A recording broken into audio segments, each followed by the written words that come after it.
bonsoir Woulaba et toute la communauté de la presse universitaire. Je me nomme Tako Diouf, étudiante en master 2 sortant, déléguée entre guillemets, parce que nous ne sommes plus valables aux yeux de l'université de l'UFR-LHU. Et aussi, je suis ancien aussi de la coordination parce que je siège comme délégué depuis 2019, depuis ma première année. Je m'appelle Tako Diouf et les délégués étudiants en Master 2 l'UFR LHU.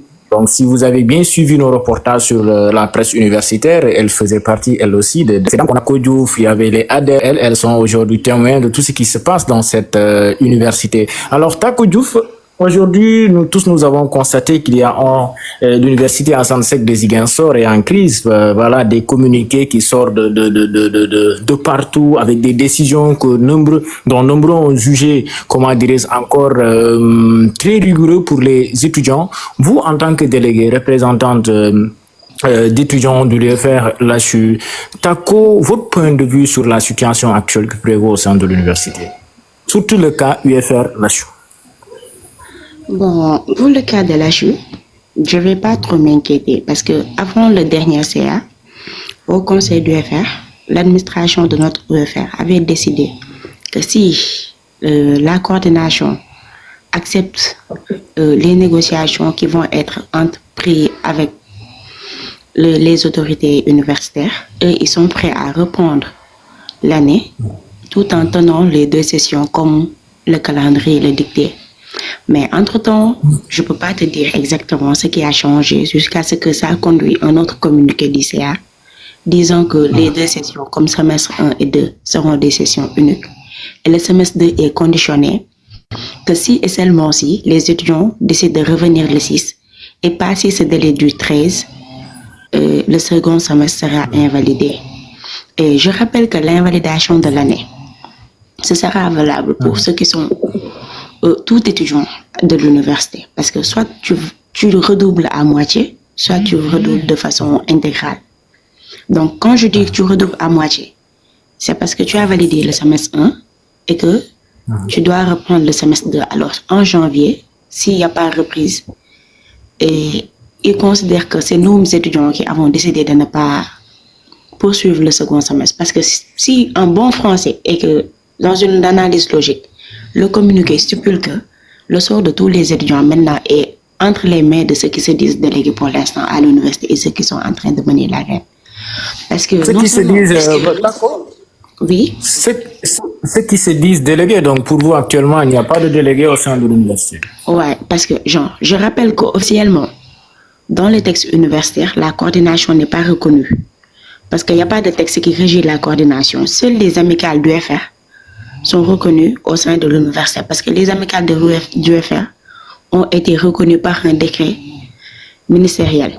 Et d'après les échos, si le recteur reçoit l'ordre d'en haut de dissoudre ses amicales, allant des amicales de département jusqu'aux amicales du UFR, la coordination ne peut pas exister parce que c'est constitué par les amicales des UFR. Et parlant de délégués aussi, raison pour laquelle j'ai dit délégués entre guillemets, parce qu'officiellement, il n'y a pas de représentants d'étudiants. C'est ce qui complique les négociations aussi. Parce que le recteur a été très malin dès le début de dissoudre tout ce qui est organisation. Et en dissoudant cela,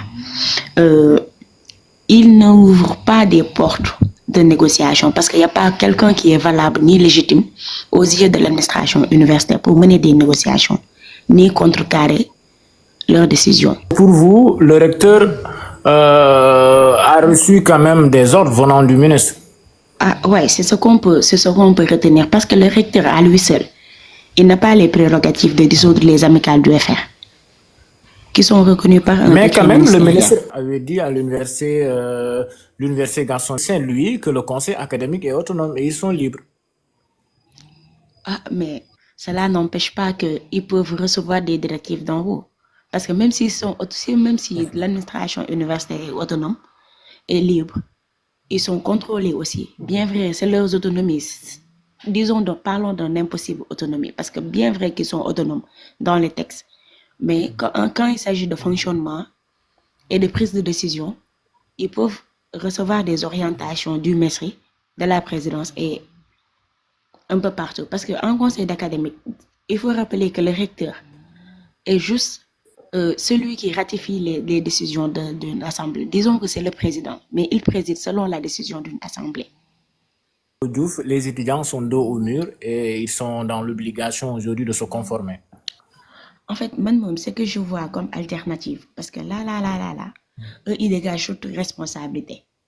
Et dès l'instant qu'ils disent que le sort de tous les étudiants est entre les délégués maintenant c'est à nous qui nous appelons délégués d'unir nos forces et de mener une bataille stratégique.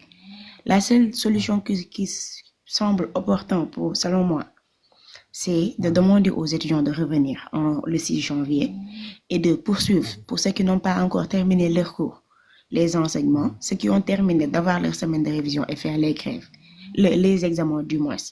Et maintenant, dans une logique où on va leur demander que c'est eux qui nous ont imposé une session unique, qu'il y ait des mesures d'accompagnement nécessaires et que tous les professeurs aussi soient prêts et disposés à faire leurs examens dans un cadre où, après les examens, il n'y aura pas de cours pour dire que oui, on va rattraper tel temps perdu ou ça.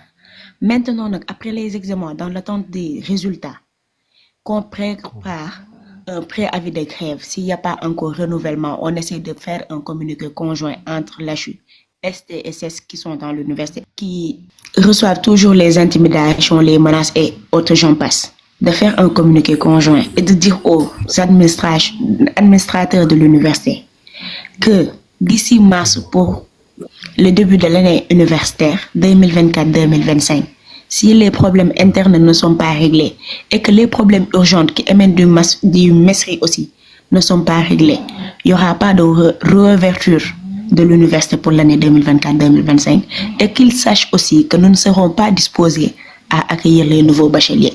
Parce que si on rappelle bien, même ceux qui sont nouveaux bacheliers pour l'instant, à L1, les certificats d'inscription ne sont pas encore là.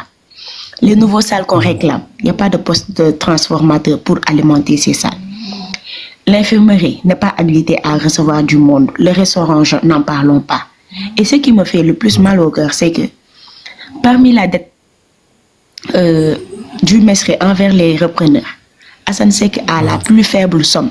Et pourquoi nous, on n'est pas dans les dispositions de manger convenablement comme le bénéficient nos autres camarades? C'est un manque de respect notoire qui sévit dans l'université. Et tout cela avec la complicité de nos administrateurs internes. Après, il faut qu'en retour, qu'on s'organise et qu'il y ait des cellules stratégiques pour mener des combats stratégiques. Mais pas venir du jour au lendemain décréter une grève. Ça met le bordel tout en sachant que, jusqu'à preuve du contraire, ce sont nous-mêmes qui vont payer les pots cassés. Parce que peu importe ce qui va arriver, les sessions uniques, ils vont nous accuser du doigt que c'est nous qui avons perturbé l'année. Il doit y avoir des sanctions disciplinaires, ils vont dire que c'est nous qui avons saccagé, qu'ils avons proliféré des injures et autres. Et comme on dit souvent, une foule, elle est folle. C'est pas tout le monde qui est habilité à canaliser les gens. Te xam nga ni ngay waxee ci olof xale bu méré day bëss day am fit te bu amé fit lu ko neex lay def. Après nak les soog di mesurer les conséquences et autres. Mais là, on est dos au mur. Et si on ne réagit pas vite, ils vont dire que ce sont les mêmes étudiants qui ont décidé de sacrifier leurs pères étudiants. Et en retour, la base aussi va se révolter contre les délégués, ce qui n'est pas à notre profit. Donc actuellement, Tako Diouf, pour le bien-être des étudiants, vous aussi, est-ce que maintenant vous n'êtes pas dans l'obligation au moins d'unir vos forces, parce qu'actuellement l'HU ne fait plus partie de la coordination. Donc est-ce que ce n'est pas le moment que l'HU et les autres UFR discutent ensemble pour régler ce problème? Disons qu'on n'est pas officiellement dans la coordination, mais il n'y a pas un cassure, parce que entre camarades délégués et entre camarades étudiants, on se parle. On échange des idées, des stratégies et autres. Et si vraiment il doit y avoir un communiqué conjoint, là je suis prête aussi à mettre sa signature auprès de CES et ST. Mais comme par exemple rejoindre la coordination là, c'est chose impossible parce que la coordination n'existe pas, l'amicale des UFR aussi n'existe plus. Donc pour que l'HU regagne encore la coordination, il faut un renouvellement de bureau et au préalable, aussi essayer de statuer sur le règlement intérieur de la coordination pour que ça soit reconnu officiellement dans l'université et aussi statuer sur les modalités du choix des délégués. Et Mais avec ça, jusqu'à on pourra accompagner nos jeunes frères qui vont revenir l'année prochaine et mener le combat ensemble. donc à tout moment on peut voir un communiqué venant de l'UFR là-dessus parce que jusqu'à présent voilà là-dessus ne s'est pas prononcé. Ouais, on espère bien parce que on prévoit de tenir une réunion aussi entre ceux qui sont là, même en ligne aussi pour ceux qui ne sont pas présents, parce que tenant compte de la fermeture de l'université, la population universitaire est dispersée. Du coup, c'est très difficile de se retrouver et prendre des décisions, mais on compte se prononcer sur la situation et essayer de voir ensemble sur quel plan d'action manœuvrer pour le bien-être de tous les étudiants. Parce qu'il ne peut pas avoir distinction entre étudiants de CSST et LHU. Dans l'instant qu'on partage le même campus pédagogique, on partage le même campus social. Bien vrai que LHU n'est pas lié directement à la grève de la coordination, mais on subit, comme eux aussi avaient subi notre manifestation.